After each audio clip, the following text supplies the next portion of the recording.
कथा आत्म्यांची रेल्वे. आई केव्हा येणार आहेत ग आजी आजोबा? किती वेळ झाला? छोटी राणू सतत खिडकीतून बाहेर पाहत आईला विचारत होती. अगं राणू बाळा, येतीलच एवढ्यात. आईचं वाक्य पूर्ण होणार एवढ्यातच आजोबांनी राणूला हाक मारली आणि हातातलं रिमोट बाजूला फेकत राणू आजोबांच्या अंगावर चढली. ए बाळा, हळू, आता मोठी झाली तू आणि आत्ताच आले ना आजी आजोबा, मग असा त्रास नाही देऊ त्यांना. आई स्वयंपाक घरातून बाहेर येत म्हणाली, काही त्रास नाही ग सुनबाई, माझ्या नातीच्या या इवल्याशा हातांनी बिलगून घ्यायलाच तर आम्ही एवढ्या दूर आलोय ना. किती दिवस झाले पाहिलं नव्हतं या चिमुरडीला, मग राहवलंच नाही. हो बाबा, तिला पण जेव्हा कळलं आजी आजोबा येणार आहेत तेव्हापासून एक क्षणही या खिडकीतून खाली आले नाहीयेत राणू मॅडम. आजोबा आले की ही गोष्ट येतेच ना. म्हणून आमचा हा तडफडा, आईने हसत सांगितलं. आई बाबा नमस्कार करते हा, असं म्हणत राणूच्या आईने दोघांनाही नमस्कार केला आणि राणूलाही त्यांच्या पाया पडायला सांगितलं. या आई बाबा, फ्रेश होऊन घ्या, मी चहा करते. हो ग सुनबाई, छान, तुझ्या बाबांना आवडतो ना अगदी तसाच बनव, सगळा थकवा निघून जाईल बघ त्यांचा. हो आई, अगदी तसाच करते, असं म्हणत राणूची आई आत गेली. त्यानंतर चहा नाश्ता झाल्यावर आजी आजोबांना जरा तरतरी आली. आता संध्याकाळ झाली असल्याने राणूच्या बाबांची ऑफिस मधून येण्याची वेळ झाली होती. थोड्याच वेळात राणूचे बाबा आले. अरे लोकेश, ये ये. नमस्कार करतो बाबा, काही त्रास नाही ना झाला प्रवासात? नाही रे बेटा, खूप दिवस झाले भेट नव्हती, मग गावाकडची कामं रामू काकांवर सोपवून भेटून येऊ म्हटलं तुम्हाला. आणि खूप दिवस झाले राणूलाही पाहिलं नव्हतं, म्हटलं चला रिटायर झालोच आहेत, आता रेल्वेकडून मिळालेल्या पासचा उपयोग करून घेऊ. अहो आलात तुम्ही, थांबा चहा घेऊन येते, असं म्हणत राणूची आई लगेच किचन मध्ये गेली. बाबा तुम्ही या ना आमच्या सोबतच राहायला, गावाकडे पाहायला रामू काका आहेतच ना, आणि स्टेशन मास्तर असल्याने तुम्हाला अर्ध आयुष्य जंगल आणि खेडेगावामध्येच काढावं लागलंय. हो बेटा, करू लवकरच विचार. खरंय तुझं, कोणत्या कोणत्या गावामध्ये ड्युटी मिळाली आहे आणि कसे दिवस काढले आहेत हे आपल्यालाच ठाऊक आहे रे बाबा. त्या काळी तर लाईट नाही, स्टेशनवर असायची तेवढीच काय ती वीस, कसे ते क्वार्टर आणि कसे ते जंगलातले रस्ते. आजोबा जुन्या आठवणींमध्ये रमले. आजोबा तुम्ही स्टेशन मास्टर होते, म्हणजे खूप मोठे मास्टर? छोटी राणू आजोबांच्या मांडीवर बसत म्हणाली. आणि आपलं घर जंगलात होतं बर का. मग आजी, आणि तुम्हाला भीती नाही वाटायची? राणूच्या या प्रश्नांनी आजोबांना हसू आलं, पण त्याच क्षणी भीती या शब्दानं त्यांच्या चेहऱ्यावरचे बदललेले भाव आजीच्या तीक्ष्ण नजरेतून सुटले नाही. बेटा, आपले आजोबा खूप शूर होते बरं, एकटे सुद्धा राहायचे ते कधी कधी स्टेशनवर, बाबा राणूला म्हणाले. आजोबा मला ऐकायची आहे आता तुमच्या ट्रेनची गोष्ट, सांगा ना आजोबा. राणू हट्टाला पेटली. हो बेटा, आजोबा नक्की गोष्ट सांगतील, पण तुला एकटीला नाही तर आपल्या सगळ्यांनाच, आजीने आजोबांकडे पाहत म्हटलं. आजीच्या बोलण्यातून आजोबांनाही समजलं की तिला काय म्हणायचं आहे. चला तर मग मी पटकन जेवण बनवते, आज गोष्ट बाबांचा अनुभव ऐकायला मला पण खूप आवडेल, राणूची आई म्हणाली. लगेच आई आणि आजी कामाला लागल्या. तोपर्यंत आजोबांनी राणूला तिच्यासाठी आणलेली खेळणी, बाकी कपडे दिले. ते पाहण्यात मात्र राणू गुंतून गेली. आजोबा तुम्ही किती छान आहात, किती खाऊ आणलं तुम्ही माझ्यासाठी. राणू हरकून गेली, पण आजोबांचं त्याकडे लक्षच नव्हतं. जेवण तयार झाल्यावर आईने आधी आजोबा, राणू आणि लोकेशला वाढून दिलं. त्यांची जेवण झाल्यानंतर आजी आणि तिनं जेवण घेतलं. जेवताना कोणीच बोलत नव्हतं, कारण आजोबा खूपच विचारात गुंतलेले दिसत होते. आजीने जेव्हा आजोबा सगळ्यांना गोष्ट सांगणार आहे म्हटलं, तेव्हा आजोबांच्या चेहऱ्यावर आलेली भीती लोकेश आणि राणूच्या आईच्या नजरेतूनही सुटली नव्हती. लगेच लोकेशने हॉलमध्ये सगळ्यांचं अंथरूण टाकलं. बाबा या, थोडं अंग टाका, थकले असाल ना आज प्रवासाने, लोकेशने शोप हातावर ठेवत म्हटलं. तेवढ्यात राणू आलीच. आजोबा झोपायचं नाही, तुम्ही सगळ्यांना गोष्ट सांगणारे ना. अले हो बाळ, आजी आणि आईला येऊ दे, मग सांगतील हा आजोबा गोष्ट. बाबांनी तिला कडेवर घेतलं. सगळं आवरून राणूची आई आणि आजी सुद्धा येऊन बसल्या. अहो सांगा आता तुमची गोष्ट, आणि ट्रेनची गोष्ट सांगा म्हटल्यावर एवढे का घाबरले तुम्ही मगाशी? अशी कोणती गोष्ट आठवली तुम्हाला? आजीने विचारलं. मला आठवलेली गोष्ट म्हणजे गोष्ट नसून मी अनुभवलेला एक भयान अनुभव आहे. आजोबा असं म्हणताच राणूच्या आईनं लोकेशचा हात पकडला. राणू आईला बिलगली. समजत नसलं तरी आजोबांचा चेहरा पाहून काहीतरी भयानक गोष्ट आहे हे तिनं ओळखलं. अहो, अशी कोणती गोष्ट आहे बाबा ज्याने तुम्ही सुद्धा घाबरले? लोकेशने विचारलं. सांगतो सुनबाई, मला पाणी देतेस का जरा? लगेच राणूच्या आईनं त्यांना पाणी दिलं. आजोबा आता बऱ्यापैकी सावरले होते. सगळ्यांची उत्सुकता आता शिगेला पोहोचली होती. तर ऐका, आजोबांनी सुरुवात केली. ही गोष्ट आहे 1972 सालची. मी नोकरीला लागून काहीच वर्ष झाले होते. अगदीच नवीन होती मला ही रेल्वेची नोकरी. पण तरी मी मन लावून काम करत होते आणि त्यामुळेच मला माझ्या कामाचं फळ मिळालं आणि मला बढती मिळाल्याची तार माझ्या हातात आली. सगळे खूप लक्ष देऊन ऐकत होते. मग काय झालं बाबा पुढे? राणूची आई म्हणाली. तर बढती मिळाली ही गोष्ट ऐकून मला खूप आनंद झाला. मी स्टेशन मास्तर झालो होतो, पण त्यासोबतच माझी बदली झाल्याचंही मला समजलं आणि कोकणातल्या एका खेडेवजा गावात मला 1 महिन्याच्या आत रुजू व्हायचं आहे असं मला मोठ्या साहेबांकडून कळवण्यात आलं. ते ऐकून थोडासा नाराजही झालो. हो, मला आठवतोय तो दिवस. आपलं लग्न होऊन 1-1.5 वर्षच झालं होतं आणि लगेच तुम्ही बढती वजा बदली झाली त्या खेड्यात. काय बाई ते गाव, काहीच मिळायचं नाही तिथं. आजीने दुजोरा दिला. तर तुझ्या आईला घेऊन मी थोडं सामान घेऊन त्या गावामध्ये आलो. त्या काळी वीज तर नव्हतीच आणि ते तर अतिशय खेडेगाव होतं, त्यामुळे तिथे लोकसंख्याही अतिशय कमी होती. आम्हाला राहायला तिथं क्वार्टर म्हणून एक छोटं घर मिळालं आणि शेजार म्हणजे फक्त एक घर होतं. तेवढाच काय तो आधार. पण तिथं राहत असलेल्या जोशी असिस्टंट स्टेशन मास्तर सोबत मात्र आमची छान गट्टी जमली. आम्ही आल्याने त्यांनाही खूप आधार मिळाला होता. असा त्या छोट्या खेडेगावात आमचा राजा राणीचा संसार सुरू झाला. तेथील स्टेशन म्हणजे अगदी छोटे होते. तिथून फक्त एक प्रवासी गाडी आणि 3-4 मालगाड्यांशिवाय काहीही जात नव्हतं. त्यामुळे जास्त असं काही काम नव्हतंच. पण तरीही तेथे प्रवाशांसाठी केलेल्या बसायच्या जागेजवळून येताना जरा वेगळंच वाटायचं. परंतु मी तेथील गोष्टी जाणून घ्यायचा प्रयत्न केला नाही. आणि अशातच एक दिवस तुझ्या आईनं गोड बातमी कळवली. आमच्या दोघांनाही खूप आनंद झाला होता. पण लगेच आता आईजवळ कोण थांबणार असा प्रश्न मला पडला.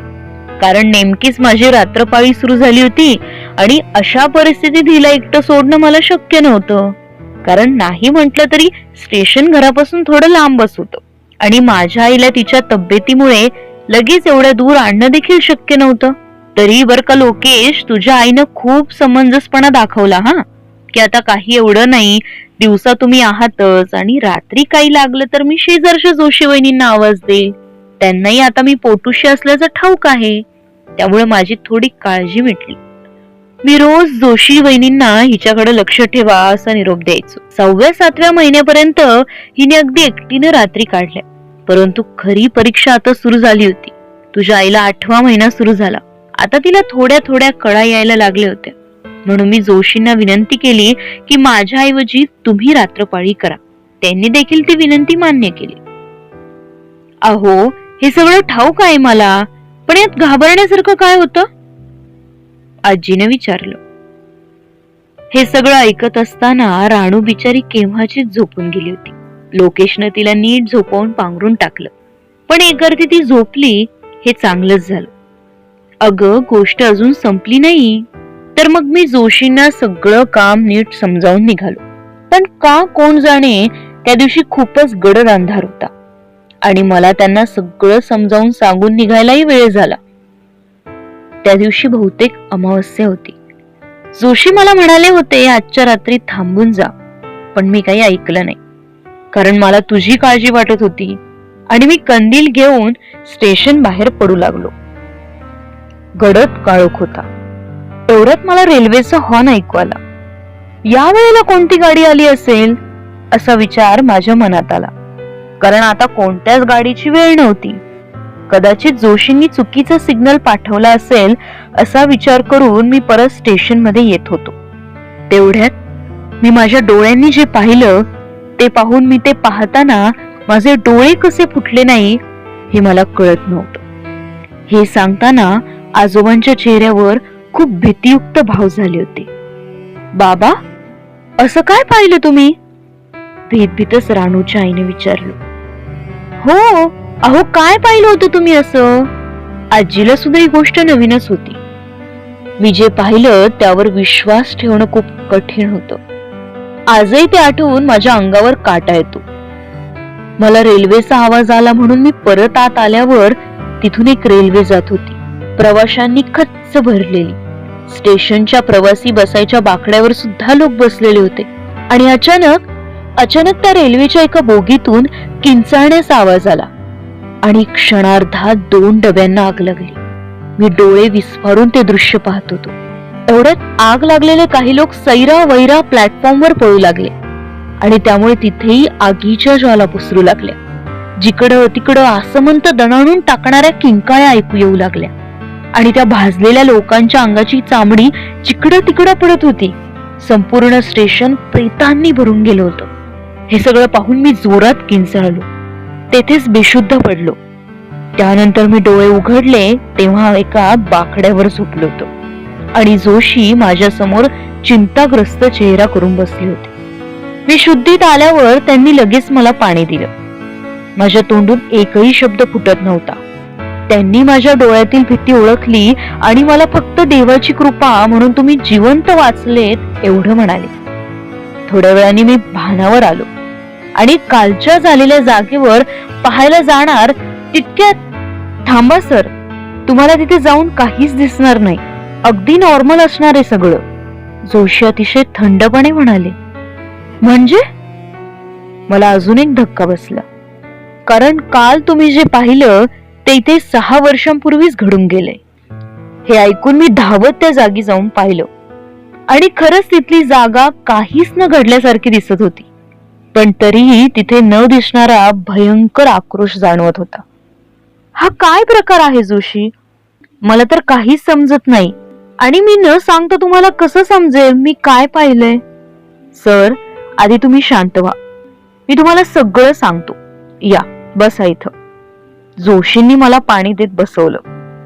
तोपर्यंत चांगलंच उजाडलं होतं, त्यामुळे माझी भीती बऱ्यापैकी कमी झाली होती. मग जोशी सांगू लागले. सर, 6 वर्षापूर्वी इथून रात्री जाणारी प्रवासी गाडी होती. रात्री फक्त ती एकच गाडी जात होती. परंतु अशा वेळेस इथं दरोडेखोरांचं खूप फावायचं आणि एका दिवशी असंच गाडी थांबलेली असताना नको तेच झालं आणि काही दरोडेखोर गाडीत घुसले. त्यांनी लोकांना तर लुटून नेलंच, पण त्याबरोबर तो डब्बाही पेटवून दिला आणि आग एका क्षणात एवढी भडकली की काही काळाच्या आत अनेक लोक जिवंत जळाले. काही जखमी होऊन मदत बोलावेपर्यंत तडफडत मेले. या निष्पाप लोकांचा उगाच बळी गेल्यानं त्यांना शांती मिळत नाही आणि त्यामुळेच इथे दरवर्षी या अमावस्येला ते दृश्य जसंच्या तसं दिसतं. अनेक लोकांनी ते दृश्य पाहून जीव गमावला. त्यामुळे इथून एकही प्रवासी गाडी रात्री जात नाही. काल तुम्ही निघून गेल्यावर मला लक्षात आलं की आज अमावस्या आहे आणि मी तुमच्या मागे आलो तर तुम्ही मला बेशुद्ध अवस्थेत दिसले. मी लगेच 2-3 जणांना बोलावून तुम्हाला इथं आणून झोपवलं. जोशींच्या तोंडून ही कहाणी ऐकून मला भीती तर वाटली, पण त्या निष्पाप जीवांना यातून बाहेर काढलंच पाहिजे अशी इच्छा वाटू लागली. थोड्याच दिवसात तिथे यथासांग पूजा आम्ही करून घेतली आणि त्या दिवसापासून तिथे असणारा आक्रोश नाहीसा झाला असं जाणवू लागलं आणि परत सगळं सुरळीत सुरू झालं. थोड्याच दिवसात लोकेशचा जन्म झाला आणि हळूहळू बाळाच्या आगमनानं ही गोष्ट मागे पडली. परंतु आजही त्या रात्रीचे दृश्य आठवून अंगावर काटा उभा राहतो. भीती म्हणजे काय हे त्या दिवशी मला समजलं. एवढं बोलून आजोबांनी पूर्णविराम घेतला, पण सगळ्यांचे चेहरे भीतीने पांढरे पडले होते. ज्या दृश्याचा विचार करायलाही मन धजावत नाही असं दृश्य बाबांनी प्रत्यक्ष अनुभवलं आणि तेही आत्म्यांच्या सानिध्यात. याचं सगळ्यांनाच अप्रूप वाटत होतं. याशिवाय बाबांनी घेतलेला निर्णय किती योग्य होता हे सुद्धा सगळ्यांना पटलं. अहो, पण हे सगळं तुम्ही मला तेव्हा का नाही सांगितलं? आजीच्या डोळ्यात पाणी आलं होतं. अगं, तेव्हा आपला लोकेश तुझ्या पोटात होता आणि मला तुला हे सांगून घाबरवायचं नव्हतं, पण आज राणूच्या हट्टापायी ही गोष्ट आज तुम्हाला सांगितली. एक अविस्मरणीय अनुभव. आत्म्यांची रेल्वे. आजोबांचा हा अनुभव ऐकून सगळ्यांनाच धक्का बसला होता. पण त्यासोबतच ते सुखरूप असल्याने आजीने तेव्हाही देवाचे आभार मानले. आजच्या राणूच्या गोष्ट सांगण्याच्या हट्टाने सगळेच एक नवीन अनुभव घेऊन झोपायला गेले. कथा आत्म्यांची रेल्वे. लेखिका राजश्री कुलकर्णी. आवाज आरजे अनु.